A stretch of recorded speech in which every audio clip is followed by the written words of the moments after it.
Shalom, selamat pagi Bapak Ibu. Bapak Ibu, semoga kita semua berada dalam keadaan sehat dan penuh sukacita di pagi hari ini. Bapak Ibu, marilah kita mendengarkan firman Tuhan mengawali segala kegiatan kita dalam satu hari ini. Bapak Ibu, sebelum mendengarkan firman Tuhan, marilah kita berdoa.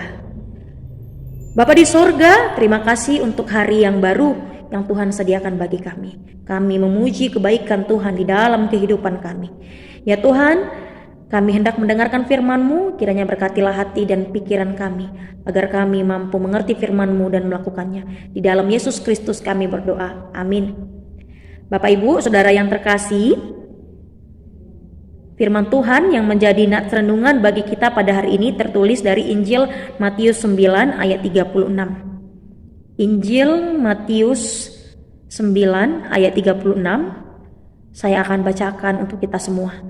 Melihat orang banyak itu, tergeraklah hati Yesus oleh belas kasihan kepada mereka, karena mereka lelah dan terlantar seperti domba yang tidak bergembala. Demikian isi firman Tuhan.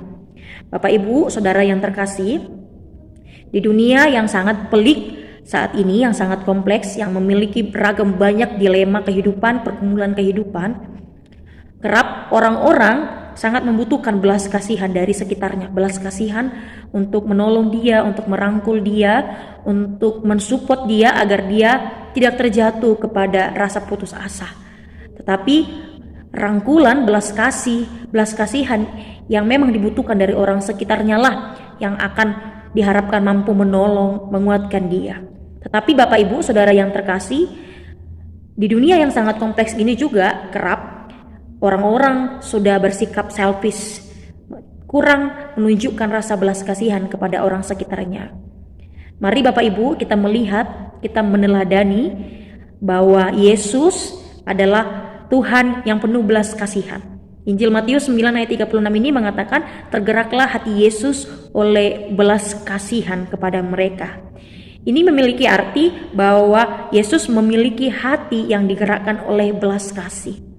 Bapak Ibu Saudara yang terkasih, kita tentu memiliki ragam perbuatan-perbuatan yang tidak sesuai dengan perintah Tuhan, Taurat Tuhan, tetapi oleh belas kasihan Yesus, oleh belas kasih-Nya kita diluputkan dari segala dosa kita. Ketika kita mengaku dosa di hadapan Tuhan, melakukan pertobatan, dan belas kasih Yesus itulah yang melayakkan kita di dalam kehidupan kita ini.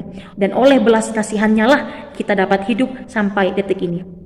Bapak Ibu Saudara yang terkasih, untuk itu marilah kita mengejar belas kasih Yesus itu. Tergeraklah hati Yesus oleh belas kasihan kepada mereka. Ini menjadi kabar baik, kabar sukacita bagi kita yang mungkin sedang mengalami pergumulan, mengalami penderitaan, mengalami masa sulit, mengalami situasi yang demikian membuat kita merasa sedih, merasa mungkin putus asa, merasa kehidupan kita tidak memiliki semangat. Mungkin kita berada di situasi yang memang sangat membuat kita tertekan, menderita, dan penuh air mata. Bapak Ibu, mari mengingat kabar sukacita ini. Tergeraklah hati Yesus oleh belas kasihan kepada mereka. Yesus, Tuhan yang penuh belas kasih itu, kejarlah belas kasih-Nya. Kejarlah belas kasih Tuhan itu.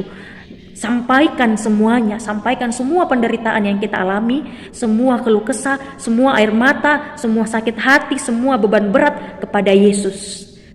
Sampaikan semuanya kepada Yesus melalui doa di hadapan-Nya.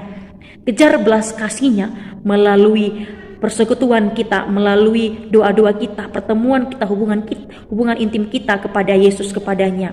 Sebab Bapak Ibu, apabila kita membawa semuanya ke hadapan-Nya dengan melalui doa, dengan persekutuan kepadanya, dengan hubungan intim kepadanya, tentulah Yesus juga akan tergerak oleh belas kasihan-Nya, menolong kita, memberikan solusi atas segala permasalahan, atas segala beban pikiran yang kita alami. Bapak Ibu Saudara yang terkasih, kita juga diingatkan dengan kabar sukacita ini bahwa Yesus yang penuh belas kasihan itu akan juga mengasihi kita, akan tergerak mengasihi kita. Maka belas kasih yang kita terima dari Yesus itu, maka kita juga harus sebarkan kepada orang-orang di sekitar kita. Ketika kita merasakan bahwa hidup kita memiliki belas kasih yang sedemikian rupa, yang sedemikian banyak dari Yesus, dari Tuhan, maka kita juga harus mampu menyebarkan belas kasih kepada orang-orang di sekitar kita, kepada orang-orang yang membutuhkan pertolongan, kepada orang-orang yang hidupnya sedang dilanda penderitaan, kepada orang-orang yang mungkin sedang mengalami situasi-situasi sulit.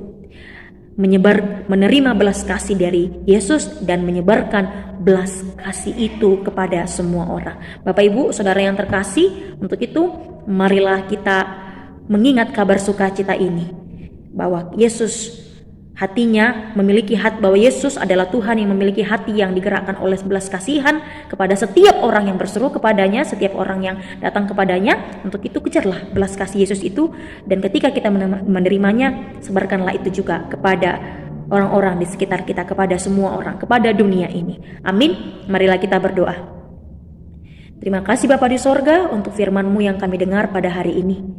Ya Tuhan, kami diingatkan atas dua hal, bahwa Engkau adalah Tuhan yang memiliki belas kasihan. Untuk itu ingatkan kami selalu untuk mengejar belas kasih-Mu di dalam kehidupan kami ini, agar setiap apapun yang kami alami, itu kami sampaikan kepadamu, sehingga Tuhan oleh belas kasih-Mu kami menerima penguatan, kami menerima solusi, menerima jalan keluar atas setiap pergumulan yang kami alami.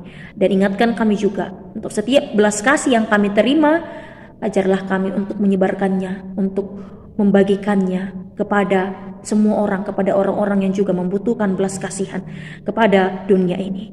Oleh Roh Kudus-Mu, mampukan kami menjadi pelaku firman-Mu. Ya Tuhan, dalam melakukan aktivitas kami satu hari ini, tolonglah kami untuk dapat melakukannya oleh karena pertolongan penyertaan Tuhan. Tanpa Tuhan, kami tidak dapat melakukan apapun. Dalam Yesus Kristus kami berdoa. Amin. Bapak Ibu, selamat beraktivitas. Tuhan Yesus memberkati. Horas.